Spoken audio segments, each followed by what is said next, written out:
Channel, and thanks for watching. And it's time for a completed project video, and this time I'm going to talk through my Tyranid army. There's been a few of the videos for this army on the channel, but not everything we're going to show through today has actually been featured, so there is some new stuff to show off. Quite a while ago I painted my first termagants for this army, did a couple of different paint schemes, settled on the leviathan scheme that is the new scheme obviously for this current edition, and that's what the whole army has ended up as. This was not an army I was actually ever going to do.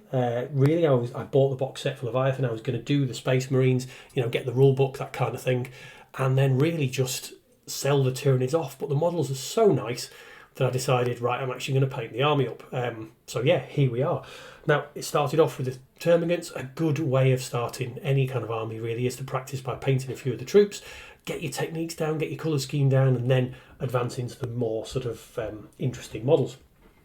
Now, that's exactly what I did. So I started with the termagants and then moved on to your Neuragaunts we're seeing here with the basic gaunt and then the hive node or whatever he's called.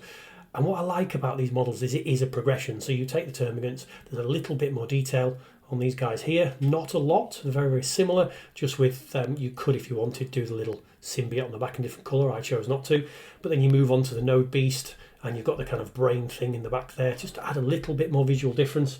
And that's what I found with the whole thing, was really doing something slightly different on each progressive model so that it looked a little bit more elite than the one before.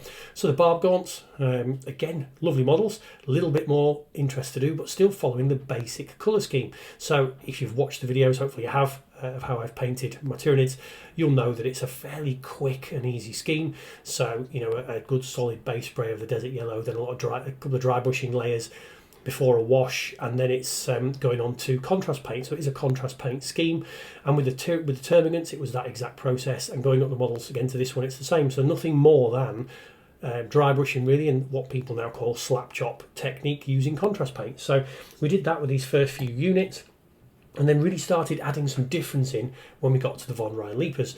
When you come to here, there are some parts on this model that aren't on some of the others, in terms of how the claws are articulated, whatever. And I could have just done pure contrast, but we added on a little bit of blending into the claws here. So whereas with the ones where there's any armour, I've done it with the purple, this is a mix of the purple and a black colour, just to put a bit of visual difference.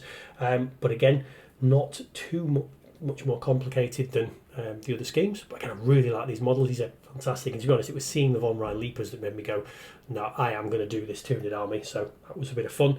This is the last model here that you've seen on the channel being painted. So this was the Screamer Killer, and I've done a couple of shorts and explained in the video that this blending technique down the armour, or the chitin, whatever you want to call it on there, I saw it in the artwork and thought, right, I'm going to have a go at that. And that is purely done with one contrast paint and then contrast medium onto both ones there. I actually think the right arm worked slightly better than the left. So I was experimenting whilst doing the army, and there's nothing wrong with that. Experiment, have a bit of fun. The Screamer Killer isn't perfect. If I was going to do it again, I would do the head here without the purple on, and I would probably leave it in the sort of base colour that we've got there, the sort of more yellowy colour, but still nice in the end. Works together really well with the army. So that has been seen on the channel. Now I'll talk through a couple of bits that haven't been seen on the channel. You'll have seen this on obviously Instagram and things, so I feature those. So we have the Neurothrope, whatever it's called, I think it's the right word. Again, another lovely model. Now I didn't feature this because with the Screamer Killer, the only real difference with the paint scheme was that blending on the arms, and also I did a light dry brush with a lighter purple colour onto the armour, and I did exactly the same techniques with this. So it really would have been a repetition of a video, because I'd have been talking about blending on the tendrils here in exactly the same way as I had with the Carnifex, and then again at the end I did do a light dry brush over the armour. I didn't really want to repeat myself, as much as my channel is really just to show my hobby journey. I don't just want to keep repeating the same videos and boring people that are watching, or myself just repeating what I'm saying all the time. So didn't feature this on the channel, but it has been featured on Instagram, and I suppose now it's featured on the channel. So and again, a very quick colour scheme. I really like, and these, you want to use these really as markers in the game, having looked at the rules. But again, I like the little add-on details like this, really nice little models. Again, some nice blending I've done on the tendrils there. Right, the last couple of bits that haven't been seen on the channel. Go into the psychophage, I think that's the right name for it. Now this is an absolutely bonkers model. I really, really like this. A couple of issues with fixing. There were some really horrible model gaps in here, which we've fixed. But yeah, once it's together, what a lovely model. I've done a few different things on here. So when you look at the tendrils, this is actually done with the same colour that we've done the sort of ligaments in between the joints there, just mixed with a bit of contrast medium to make the tendrils kind of sort of look the same sort of colour. And I've done it with the Imperial Fist arm there because it's the left arm, so it fits in with my current Space Marine army, which is the custom chapter where it's a green and yellow colour scheme. So it kind of fits in there. Bit of blood effect around the mouth. So it's a bit of a weird mash of colours, and the lighting's really odd, so it's making it come up far more pinky than it actually is. But hey ho.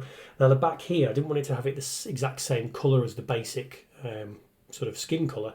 So this is a really watered down version of that Volupus pink contrast. So this is kind of about 6 parts contrast medium to 1 part Volupus pink, just to give it a little bit of different colour. And a really, really lovely model. And you can definitely see why it has feeding frenzy rule or something, I think there, where if you're attacking units below half strength, it gets extra attacks and things, and you can see it's definitely in the middle of a feeding frenzy. So a lovely model and a really big size when you look at how it compares to Termagants. And when you consider that this was in, I know it's in a starter box and you get a lot of good value from it, but I think this is now in the combat patrol boxes as well. So a good way of getting a nice big model for not too much money. So yeah, there was that one. And the last one just to talk through is my winged Tyranid Prime.